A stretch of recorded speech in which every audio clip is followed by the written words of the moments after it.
Hello, this is Dr. Mark Miravalle. I'm here in Ireland with Anne Aleopostle. We are going through Conversations with the Eucharistic Heart of Jesus, Volume 2. I would like to read this particular September 3rd, 2003 message, and then we'll follow it with a commentary by Anne. These are the words of our Lord Jesus. I quote, "I wish to tell my souls about the joys of heaven. My children, there is no bitterness in heaven. Bitterness and distress are not intended for you, even on earth.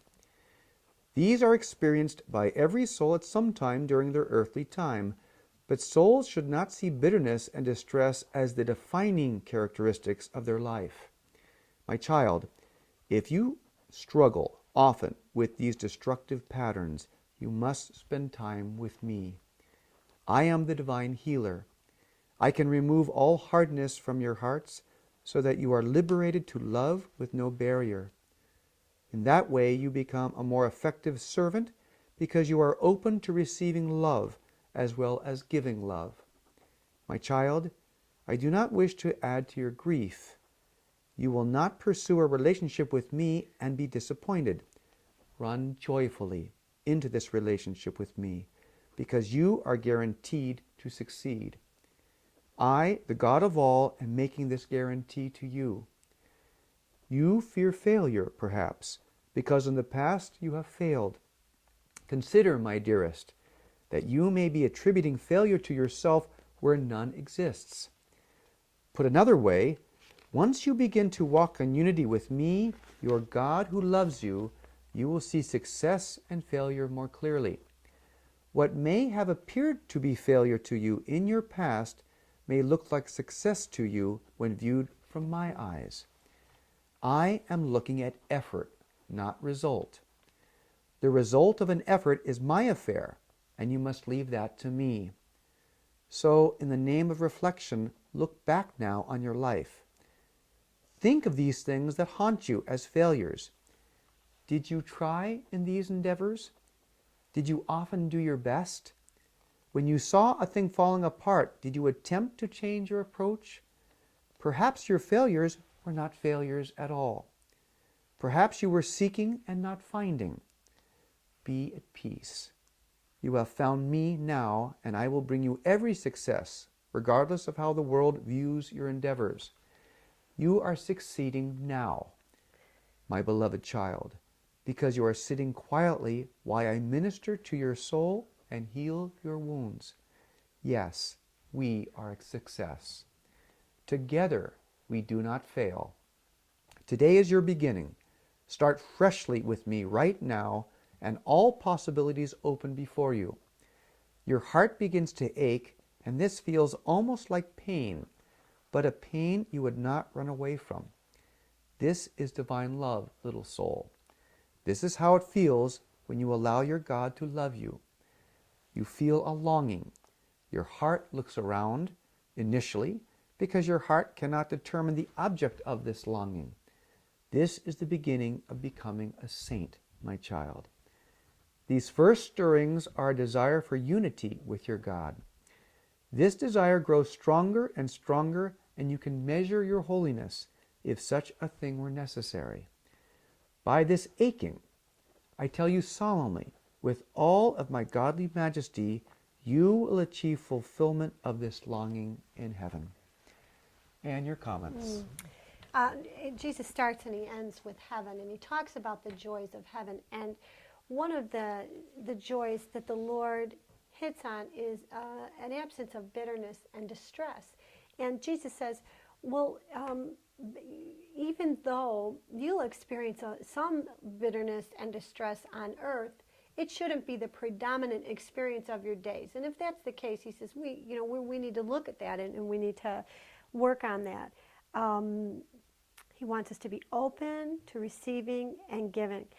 You know what's so beautiful? The way he talks about people are haunted by their failures, by the times in their life where they feel, they went down in flames. But those experiences are what make us beautiful. I remember the Lord talking about once about the human heart, and it being he enjoyed so much about it, the beautiful cracks in the heart that it healed over like soft marble.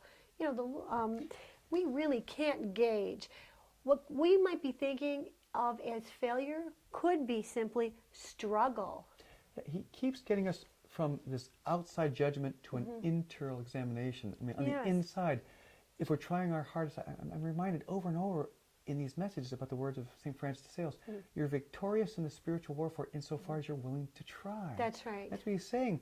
Perhaps there wasn't success possible in these cases, but you tried all you could. Yeah. You gave it your best. So in my eyes, it was not a failure. And he wants us to transform to his eyes, to his perspective. Right. And now you think of someone, if Jesus said, go physically lift that mountain, and we went out and worked at it for 2 weeks, well, the mountain's not going to budge, but we'd have muscles. Maybe the Lord needed the muscles, and the mountain was never intended to move.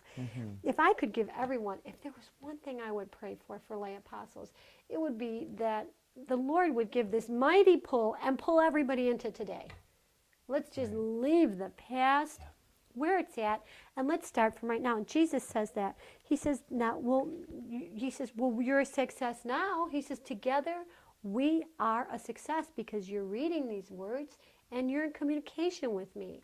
And that makes you and me, Jesus and the soul, us together we are a success. Yeah, right now. I mean, talk about a supernatural bomb. Regardless of the past, regardless of where, right now you are a success because you're united with Jesus. And what could be a better starting vantage point to kick off an effort to be a lay apostle? That's it.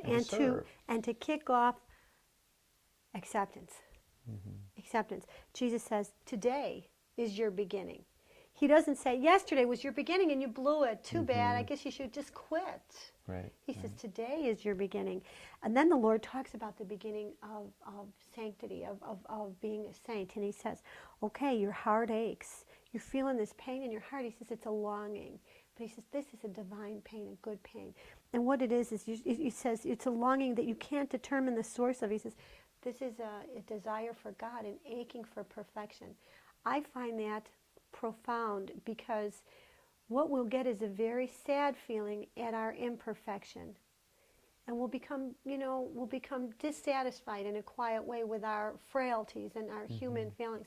That's good. We should be dissatisfied and say, I want to do better in these areas.